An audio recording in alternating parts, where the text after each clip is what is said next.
국토부는 일관되게 수수료 자율화를 강하게 밀어붙이고 있습니다. 기업은행, 신한은행은 수수료 입찰을 준비하고 있습니다. 이번 수수료 자율화는 기존의 수수료 자율화와 근본적인 차이가 있습니다. 기존에는 공정위, 규제위 등 외부에서 문제를 제기하고 국토부, 감정원, 협회가 한 팀이 되어서 막았으나 지금은 국토부가 칼을 뺏고 은행연합회 등이 군부를 떼고 한국감정원이 부채질을 하고 있다는 겁니다. 존경하는 회원 여러분, 수수료 자율화가 되면 7,600억 신장이 순식간에 절반 이하로 떨어질 것입니다. 대형법인은 규모의 비경제로 현상 유지가 어려우며 업체의 난립으로 결국은 중소법인도 경영난에 봉착할 것입니다. 저 김유동은 지금까지 살아온 모든 인적 네트워크를 최대한 활용하고 회원들의 힘과 지혜를 모아서 반드시 보수기존 한제를 지켜내겠습니다. 둘째, 저는 우리 협회가 이익집단으로서 제대로 기능을 하지 못하고 있다는 것입니다.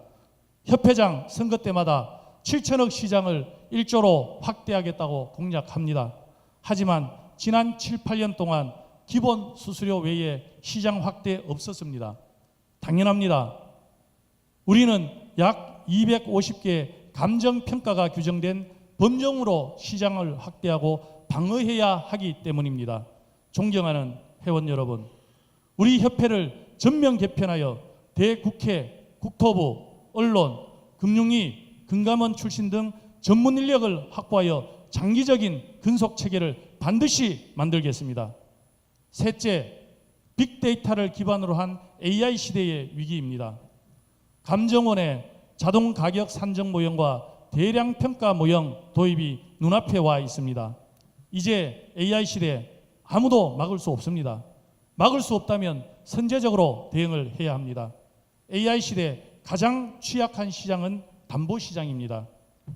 벌써 시중 4개 은행은 비용 절감을 위해서 ABM 시스템을 속속 도입하고 있습니다. 3천억 담보시장을 지키기 위해서 협회가 먼저 플랫폼을 개발하고 은행과 협약하여 그 이익은 회원사에 돌려드리겠습니다. 그리고 담보평가 필수제는 AI 시대 우리 이익을 지키는 가장 중요한 제도이므로 꼭 제도 도입의 터전을 마련하겠습니다. 넷째, 업태 간, 세대 간, 지역 간의 갈등입니다. 갈등의 근본적인 문제는 실질적인 매출 감소에 있습니다. 지난 7, 8년 동안 시장 확대 없었기 때문입니다. 또한 우리 내에 불합리한 규정과 운영에도 상당한 문제가 있습니다. 제가 협회장이 되면 상생위원회를 만들고 직접 위원장을 맡아서 갈등을 조정하고 신뢰를 회복하도록 최선을 다하겠습니다. 존경하는 회원 여러분, 저 김유동 당면한 위기인 수수료를 반드시 막아내고 다가올 여러 위기를 극복하기 위한 기반을 튼튼히 다지겠습니다. 예, 고맙습니다.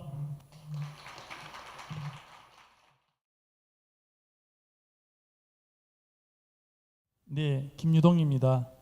제가 가장 중요하게 공약했던 부분은 수수료 자율화를 저지하겠다는 겁니다. 첫 번째, 이 수수료를 국토부에서 추진하기 위해서는 감정평가사법 23조 39조 32조를 개정해야 됩니다. 먼저 첫 번째 중요한 것들은 행정입법을 저지하는 겁니다. 일단 행정부에서 입법을 해서 국회로 넘기면은 굉장히 더 복잡해지고 어려운 과정이 남아 있습니다. 협상을 해야 됩니다.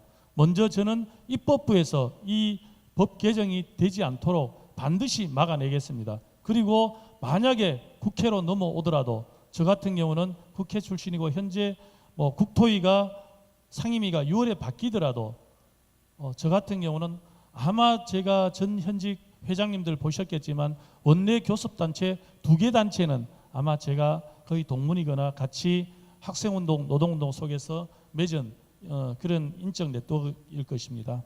그리고 이를 못 막으면은 저는 이미 사퇴한다고 말씀드렸습니다. 수수료 자율화 일어나선 절대 안 될 일입니다.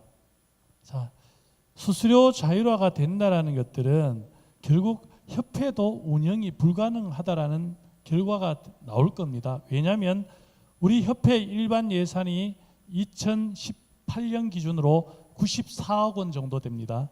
그중에 거의 80%가 실적 회비입니다. 아마 수수료 자율화가 된다라면은 6개월 이내에 저는 거의 입찰이나 이런 상황으로 인해서 시장이 4천억대로 떨어진다고 생각을 합니다. 그러면은 협회 일반 예산으로 우리 임직원 월급 주고 경상 경비되면은 끝날 겁니다. 협회 기능이 아마 정지될 겁니다. 이 정도 큰 일이 났으면은 당연히 사퇴해야 됩니다. 다만 그래서 제가 공약에 나와 있습니다. 선임 부회장, 우리 정관에 나와 있고 해칙에 나와 있습니다. 선임 부회장이 있었는데 국기호 집행부에는 그 지정을 하지 않았습니다. 선임 부회장의 역할을 강화하고 저는 대외 활동에 전념하겠다라는 겁니다. 총력을 기울이겠다는 겁니다. 조금 우리 패널께서 질문하신 거 무조건 막아야 됩니다. 사퇴하겠다라는 것들은 그만큼 제가 막을 수 있다라는 자신감의 표현입니다. 저는 자신합니다. 제가 이때까지 살아왔던 그 경력으로서 저는 행정부에서든 또는 국회에서든 반드시 막아내고 그런 사퇴하는 일이 없도록 만들겠습니다. 그래야 저도 아직까지 애가 어린데 우리 식구들하고 가장으로서 또한 우리 대하 식구들하고 생계를 지속할 수 있다고 생각합니다. 네, 이상 답변 마치겠습니다. 네, 추천 기준, 공정한 합리적 추천 기준 말씀드리겠습니다. 작년 1년 동안 우리가 업태 간 갈등이 극에 달했습니다. 첫 번째 문제가 됐던 것들이 협회 일반 추천 기준 만들 때입니다. 국토부에서는 법인 인원 가중치를 1대2로 했었고 또 대형 법인에는 인원 가중치를 1대4로 가자 그랬고 그래서 오히려 국토부에서 주장한 것보다 인원 가중치를 높여서 저는 1대3으로 그렇게 합의됐다고 알고 있습니다.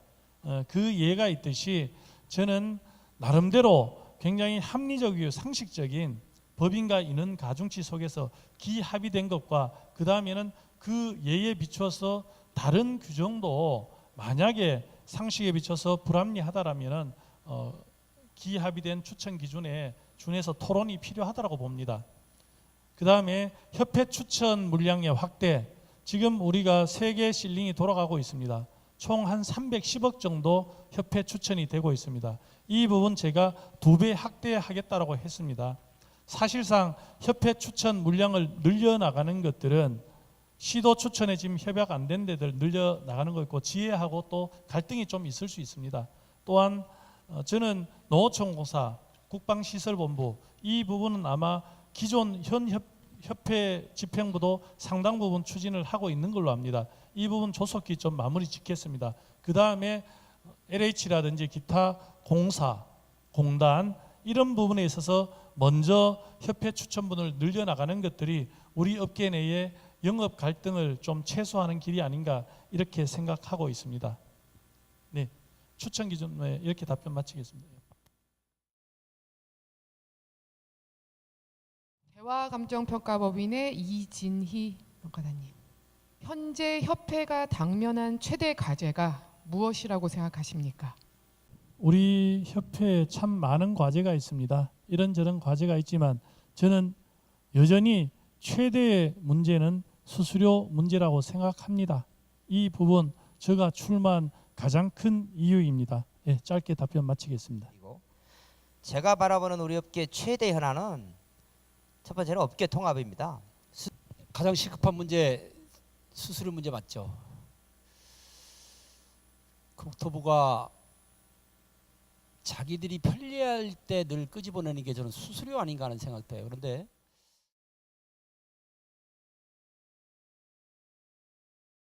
네, 저는 따로 모두 발언을 준비하진 않았습니다. 한 2가지만 우리 회원 여러분들께 말씀드리겠습니다. 제가 1987년부터 작년까지 대통령 선거, 그 다음에 국회의원 선거, 지방선거까지 참 많은 선거를 경험했습니다. 여러 선거를 보면서 저는 가장 나쁜 선거 방법은 국민을 분열시키고 국민을 갈등시키는 속에서 진행되는 그런 선거 전략이라고 생각합니다.